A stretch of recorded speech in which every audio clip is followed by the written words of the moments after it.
雑談です。最愛です。はらせんということで始まりましたはらせんラジオ、陣内智則の面白い方原田専門家でございます。この番組は日々私が見ちゃったもの、聞いちゃったもの、食べちゃったもの、そして飲んじゃったもの、そして言っちゃいけないこと、あれ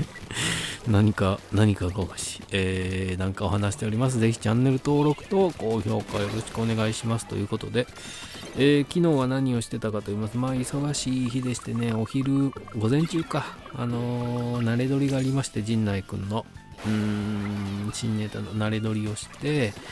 でそれから作業時間を挟んでもう一回収録終わりの陣内くんのところに向かって、ネタのチェックをして慣れを入れたやつをね確認してチェックをして、そのまま陣内くんはすぐに飛び出して大阪に行ってしまうのでなかなか時間がなかったんですが、そんなことをやって、その後にジョニーフェスじゃなくて何でした、音楽ミュージックっていう、ジョニー小野さんがやってるイベントに出て歌いに行ってきましたが、どっち、先にはその陣内くんのあれを話しましょうか。水曜日のダウンタウンの収録の終わりに打ち合わせだったんですけど、そのね、陣内くんのパートは僕はそれまでギリギリまで作業してたので見てないんですけども、その後にやってた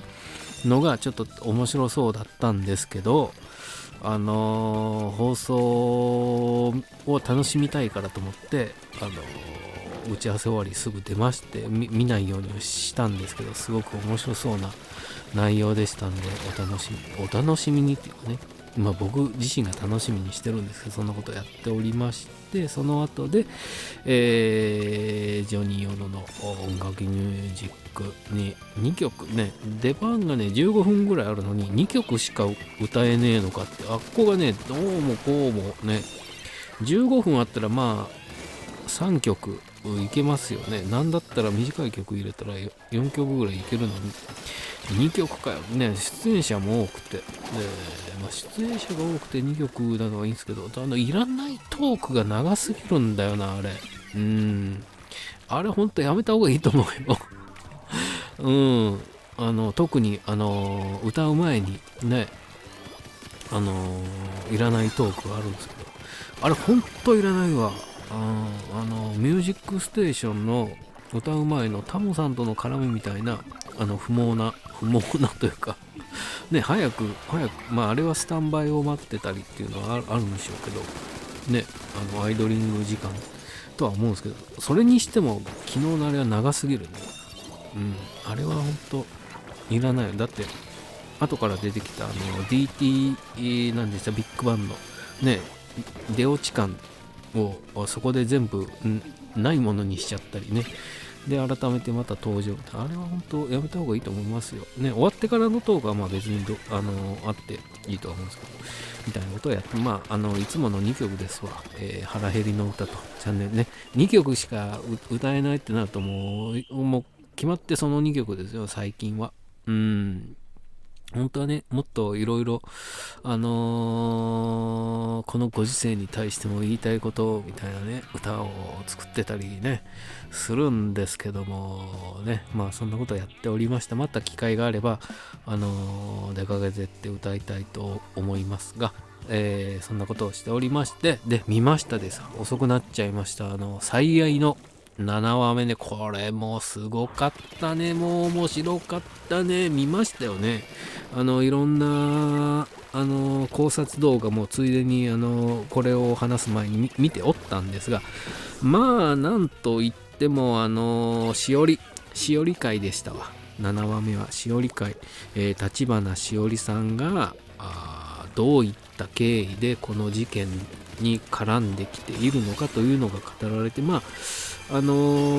性暴力にあった被害者で、そこをニアミスというかね、リオとはすれ違っていたんですけども、リオが助けれるチャンスがあったんですが、それ気づかないですよ。あの感じでいくとまあ気づけないですよ。ちょっとなんか体調貧血みたいで体調が悪いんでつって連れ去られてるというかね、連れ去っているんですが、それ解放してるように見えちゃって、であっちでなんかやってきてくれって言われたもんだから、そこでね助けることができなかったんですけども、それで同じというかね、境遇が同じなのにどうして、30代の輝ける女性方やね、リオはで私はこんな人生なんだっていうところが描かれておりましたけども、でその後いろいろ、大輝の処分というかね、大輝が、職務を超えて、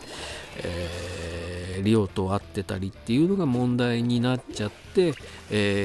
担当を外されると。で大輝は大輝で結構開き直ってというかね、そこをちゃんと受け入れて、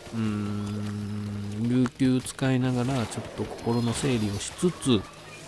とはいえ、当時の15年前のその事件のことの関係者を調べたりで、しおりが一体どういった人だったのかっていうのもそこでわかるという感じで、最後ね、これ加瀬から弁護士の加瀬から後藤に電話が行くシーンがあるんですけど、本当に最後の最後ね、電話してこんなことしてどうするつもりですかって電話を入れるんですよ、最後に。でこんなことは何のことを言ってる、多分裏金工作のことなんだろうなとは思うんですけども、何ですか、老後のとか老人ホームの人に寄付をね募って、その寄付を募ったっていう体でそれをこう着服してるみたいなことが、裏金工作が後藤のしてたそういうことが加瀬にもバレて、そのことを多分つつかれたのかな、もしくはしおりのことですね。しおりが最後こうビルから飛び降りてなのか、突き落とされてなのか、自殺なのか他殺なのかわからないですけども、亡くなっちゃうんですけども、それをね、自殺なのか他殺であれば後藤なのかなっていうことを、でも加瀬はこれ知る由はないよなって感じなんで、加瀬から後藤に電話した内容っていうのはきっと裏金のことが発覚したんだと思います。で、後藤はその電話を受けてすぐにガチャッとね切って、どっかくらますんですけども、でっかいキャリーバッグを持ってね、でキャリーバッグの中身は何だろうかって言ったら、しおりじゃないとは思いますよ。だからお金をごっそり持って持ち逃げしてるんじゃないのかなと思いますね。で予告と、次回のあらすじがちらっとホームページもあるんで見ると、まだ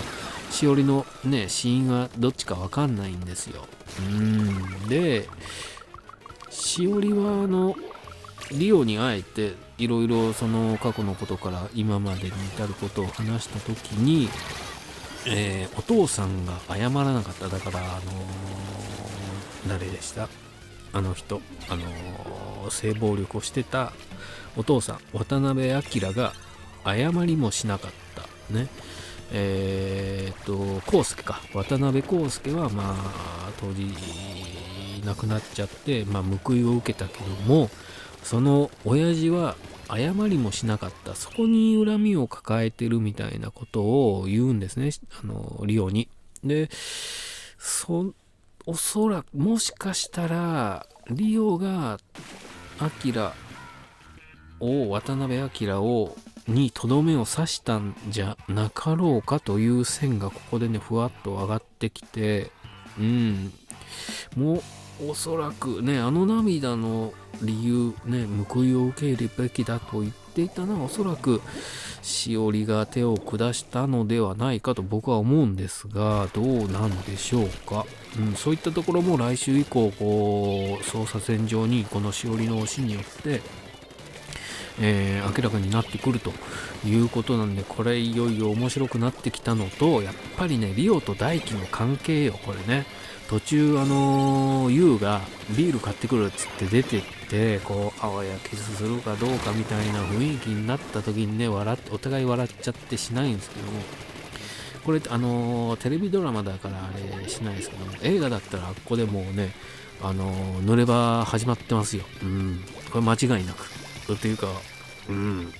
なきゃおかしいだろうと思いながらね、ここで笑っちゃってみたいなので、だからまあ大輝もお互いね、リオも大輝もこう立場があるから今はみたいなところで一線を越えないようにはしてるんですが、ですよね。でそこにね、加瀬も気づいて気づいてというか、加瀬はそこを防ぎたいんだろうとは思いますけども、それからあれですよ、桑田ね、ペアを組んでた桑田がね、大輝のことをきっとその自分がチクっちゃって左遷されちゃってるっていう負い目もありつつ、なんとかしたいなっていう思いも働いているんではなかろうかというね。だからこう事件を追わなくちゃいけない、それからこのなんて恋愛模様もね、うっすらとね、匂わせつついってるってのはなかなか面白いドラマですね。来週以降、だから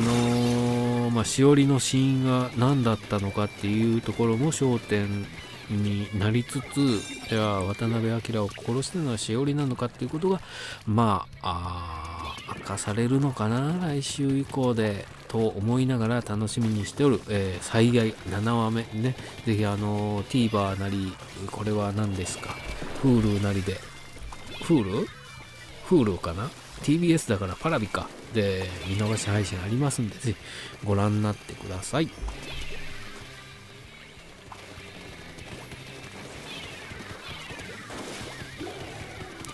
コントなんですかね何も考えてなかったわいやーね、あれですよ、なんか災害でなんか食ってたのもあれもんじゃ焼きか、もんじゃ一回言ってるからなとか思いながらね、なんかあったな、なんかあったんだなまで忘れちゃったよとかなんとか言いながら、最後本当に面白いですね。ね、最初はこういけすかん役だなと思って睨んでた加瀬ね、井浦新さん、すげえいい役者っすよね。恐ろしいな。で最近ちょっと出番の薄い社長ね、真田正信ね、あれもこう悪そうな顔してるけど、結局こう真面目に仕事してるやつっぽいんで、この辺があとはね、あれですよ、薬師丸ひろ子さんね、真田あずさが実は全部ね、この後藤の悪巧みも知っててみたいなところにね、確信に迫っていくのかなと思って楽しみにしておりますんで、ぜひ見逃し配信と、あとチャンネル登録と高評価もよろしくお願いします。